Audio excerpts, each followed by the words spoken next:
Diana Shawcroft and Jennifer Lueth spent the evening in Glendale, Arizona, sharing a small apartment with Diana's sister Tina, who had returned home exhausted after a long and stressful day. Diana had recently moved from Loveland, Colorado, hoping to build a life near family, while Jennifer, her lifelong best friend, had come for a visit and ended up staying longer than planned. Both young women were 19 years old, adjusting to a new environment, and spending much of their time together as they figured out what their futures might hold. On this particular night, they were eager to get out of the apartment and asked Tina if she would go with them, hoping for company and a fun distraction. Inside the apartment, Tina tried to recover from the heat and the exhaustion of house shopping, wanting nothing more than rest. Diana and Jennifer urged her to come with them, offering suggestions, asking again, and waiting hopefully for a change of heart. The moment that remained etched in Tina's memory was Diana leaning her head around the doorway, her expression soft and pleading as she quietly asked one more time if her sister would join them. Her request was met with the same tired refusal, a decision Tina would later revisit in her thoughts countless times, wishing that moment could somehow be undone. Soon after, the girls walked out into the night, expected to return within hours.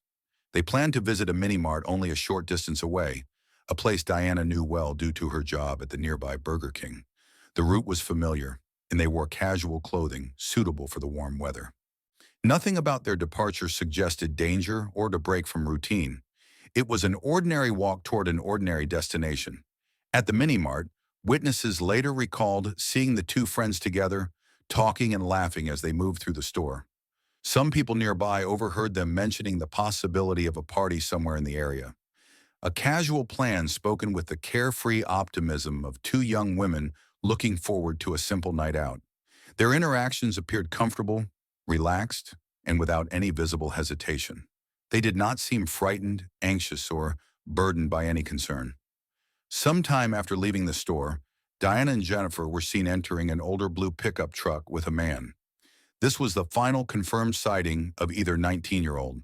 They left voluntarily, stepping toward what seemed like another short adventure in a place they were still learning to navigate.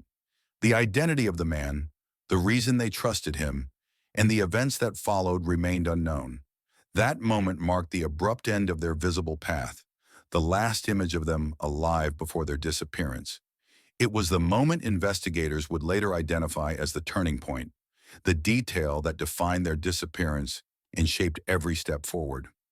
The next morning in Glendale, Arizona, the apartment felt unusually quiet, and sunlight filtered in through the window as Tina realized the two young women were still not home. Diana and Jennifer had never spent the night away without saying where they were going, and the silence inside the apartment brought a heavy sense of dread. They had left without money, without clothing, without personal items of any kind, and without even the makeup they typically carried. Their casual outfits, shorts and tank tops worn in the summer heat, were not suited for an extended absence, reinforcing the alarming nature of their disappearance. Nothing indicated that they intended to be away longer than a quick late evening outing. Tina's alarm grew rapidly as worry took over. She acted immediately, driven by instinct and fear. She began calling local hospitals, hoping to hear that they had simply been injured, treated, and recorded under a name mix-up that could be easily corrected. Each call resulted in the same answer, providing no information, no explanation, and no reassurance. With every passing minute, the unanswered questions became louder and more persistent. Within hours, unable to shake the feeling that something terrible had happened, Tina contacted the police. But because both teens were legally adults, the response was slow, restricted by missing person procedures that often required waiting periods or additional circumstances before pressing the urgency of a case. Tina was certain, however, that time mattered, and that waiting would only delay the search for answers. The responsibility of notifying Jennifer's parents weighed heavily on her. She delayed making that call, afraid of causing unnecessary panic if the girls returned safely. That hesitation haunted her later, becoming one of the emotional burdens she carried throughout the unfolding nightmare. Eventually, she informed Jennifer's family, and their reaction mirrored the range of emotions already forming in the Shawcroft home: confusion, fear, and desperate hope. Jennifer's parents traveled to Arizona, determined to help find their daughter, and believing that the situation might still resolve positively. Diana's mother came from California, clinging to the belief that perhaps this was simply a misunderstanding or a spontaneous, harmless adventure. For them, hope was a vital defense against the growing fear that something irreversible had happened. Tina's father stood firmly by her side, recognizing the seriousness of the situation. While others tried to remain optimistic, Tina felt a deep, unshakable understanding that the girls were in danger. Her intuition, rooted in the abruptness of their disappearance and the lack of any logical explanation, revealed the truth she could not ignore. What began as a normal evening had transformed into a crisis defined by uncertainty, fear, and the overwhelming urgency to bring Diana and Jennifer home. As the hours turned into days, the urgency surrounding Diana and Jennifer's disappearance intensified. Their families worked continuously with police, hoping that someone in the surrounding neighborhoods had seen or heard something that could explain why two 19-year-old women vanished without any indication they intended to stay away. Flyers were printed and distributed around Glendale, while conversations with neighbors, store employees, and people who routinely spent time near the mini-mart became a central focus. News reports helped carry the story further, urging the public to pay attention, remember faces, and come forward with anything that might matter. The area around the store became not only the last known location of the girls, but also the symbolic center of the investigation, grounded in that brief moment captured in witness memories. Among the individuals who came forward, one teenage witness offered a critical detail. 14-year-old Robert Cruz had been near the mini-mart with friends on the night the girls disappeared. He noticed Diana and Jennifer outside the store and observed their interactions long enough to remember key elements of what happened. He later told investigators that he saw the two friends enter an older blue pickup truck with a man. That moment stood out to him, becoming the last verifiable movement of the victims before they were taken away from familiar surroundings. His information provided law enforcement a direction to pursue when hope of a quick resolution had already begun fading. Using Robert's description, police created a composite sketch of the unidentified male. The drawing represented the most tangible lead available, though investigators stopped short of calling the man a suspect at that stage. Still, the image served as a focal point for public awareness campaigns, a face tied to the abrupt and unexplained absence of the girls. It was a visual symbol of the unknown, carrying the possibility of recognition and breakthrough. Other witnesses recalled overhearing casual references to a party, implying that Diana and Jennifer believed they were heading somewhere harmless. The girls' behavior did not suggest fear or hesitation, which raised questions about whether they had been deceived by someone who appeared trustworthy. Despite those details, one fact weighed heavily on everyone involved. The girls would never have chosen to leave without their personal belongings. They had no cash, no extra clothes, and nothing that would support the idea of a spontaneous trip. Their families continued making public pleas, standing before cameras, and urging the community to help. Each statement made one thing absolutely clear. This disappearance was not normal. It was not a misunderstanding, and it was not an act of rebellion. The absence of any communication from Diana and Jennifer only deepened the alarm. The investigation moved forward with increasing determination, driven by the belief that someone, somewhere, knew the truth behind the night that changed everything. Months passed without a single confirmed sighting of Diana or Jennifer, and hope steadily eroded into fear. Then a discovery far from Glendale abruptly shifted the direction of the case.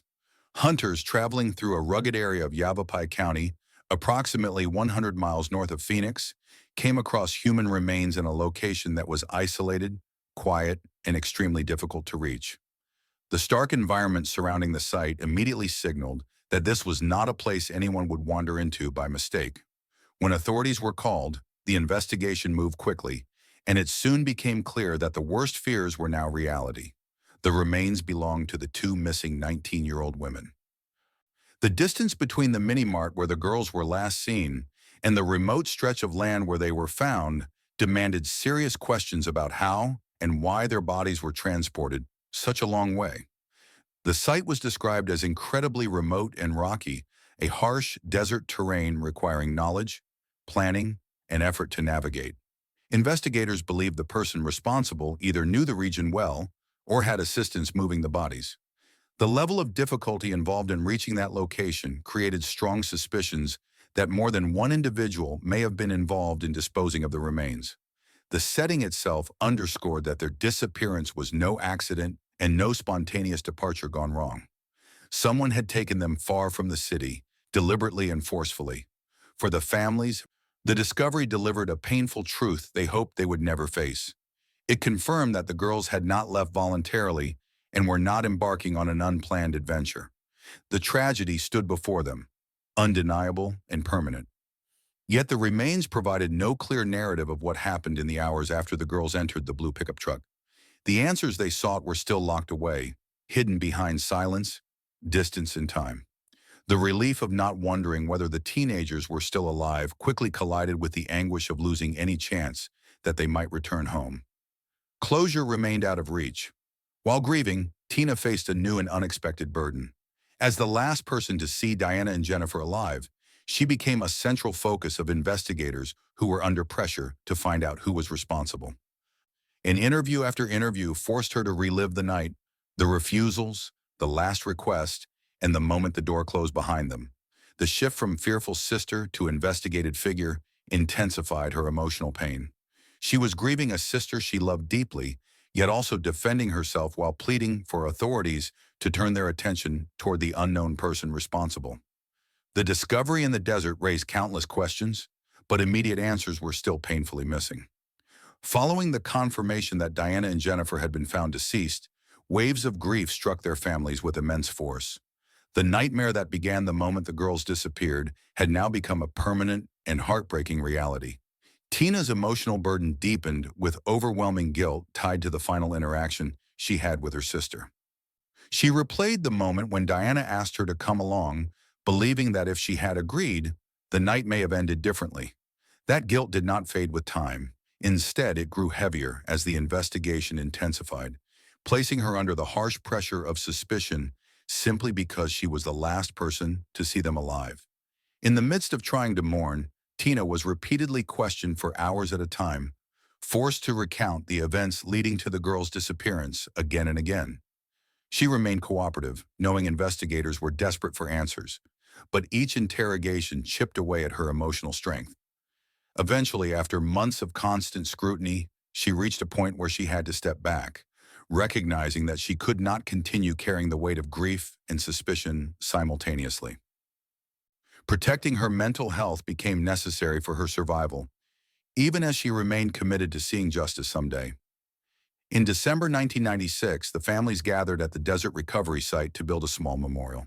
The location, though harsh and remote, became a place where love, sorrow, and remembrance could be expressed. Together, they placed items that represented the girls' lives, hoping to create a marker of dignity and care in a place where their lives had been discarded without compassion.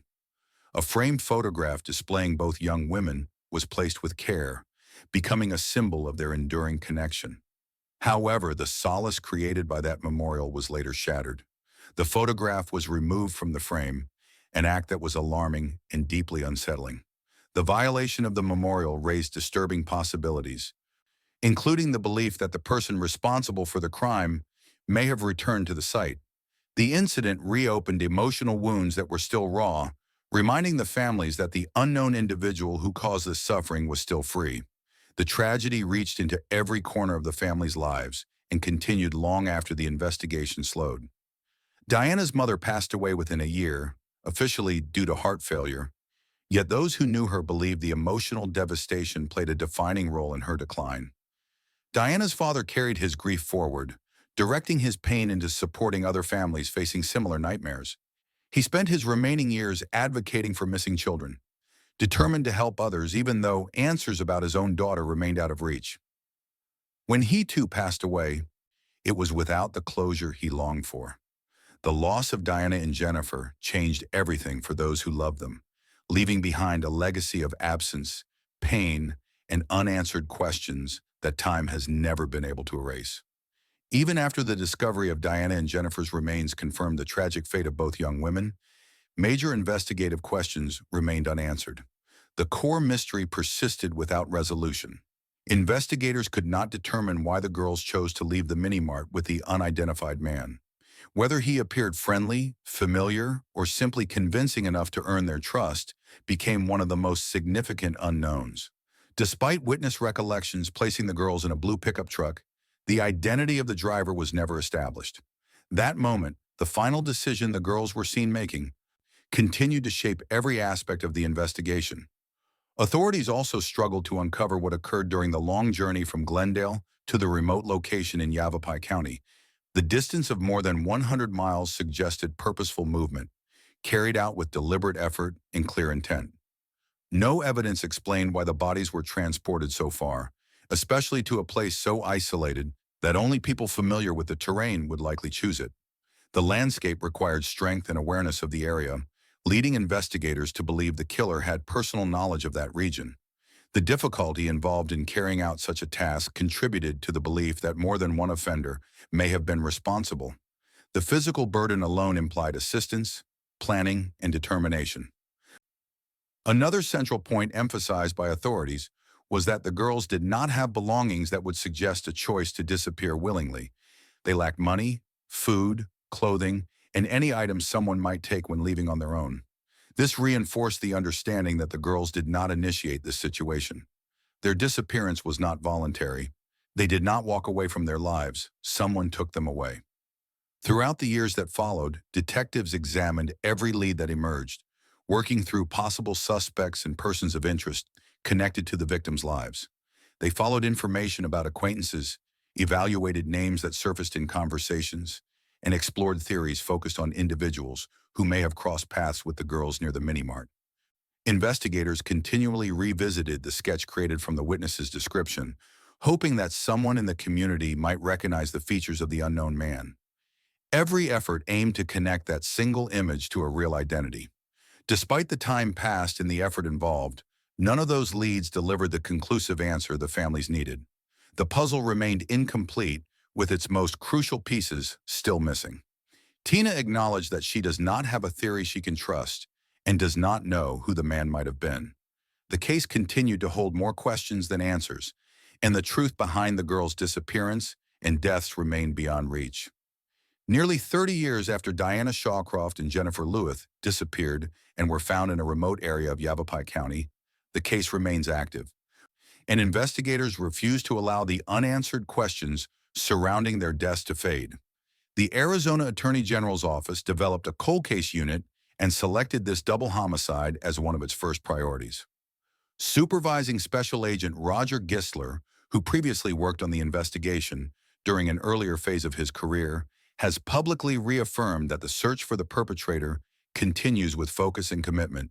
His involvement reflects continuity, linking past investigative efforts with new strategies and renewed energy. Technological advancements have transformed what forensic science is capable of achieving. DNA testing now requires only trace material to produce meaningful, identifiable results. Evidence collected decades ago can be studied again through improved methods capable of revealing information that once remained undetectable. Investigators have confirmed that they are examining previously recovered evidence while also evaluating anything new that could contribute to a clearer understanding of the crime. Every detail is being given another opportunity to speak. For Tina, the continued efforts offer a source of gratitude and emotional complexity. She appreciates each step forward taken by law enforcement, knowing it reflects a refusal to forget what happened to her sister and Jennifer. However, she has also learned, over many years, to create distance from the day-to-day developments in the case, choosing to protect her mental and emotional well-being. The grief she endured, the repeated questioning she faced, and the lasting uncertainty shaped how she now approaches the pursuit of answers. She believes that closure can come only from facts, reliable evidence, and an accurate explanation grounded in truth. Speculation cannot ease the pain or resolve the lingering doubts. Public involvement remains essential, and investigators continue to emphasize the importance of information that might still exist within the community. Someone may remember a conversation, recall a face, or recognize a detail connected to the unknown man last seen with the girls. Tina expresses a heartfelt plea to anyone who might possess knowledge, even if that knowledge seems small or uncertain. She stresses that any piece of information could help move the case forward and could finally reveal what happened after the girls left the mini-mart.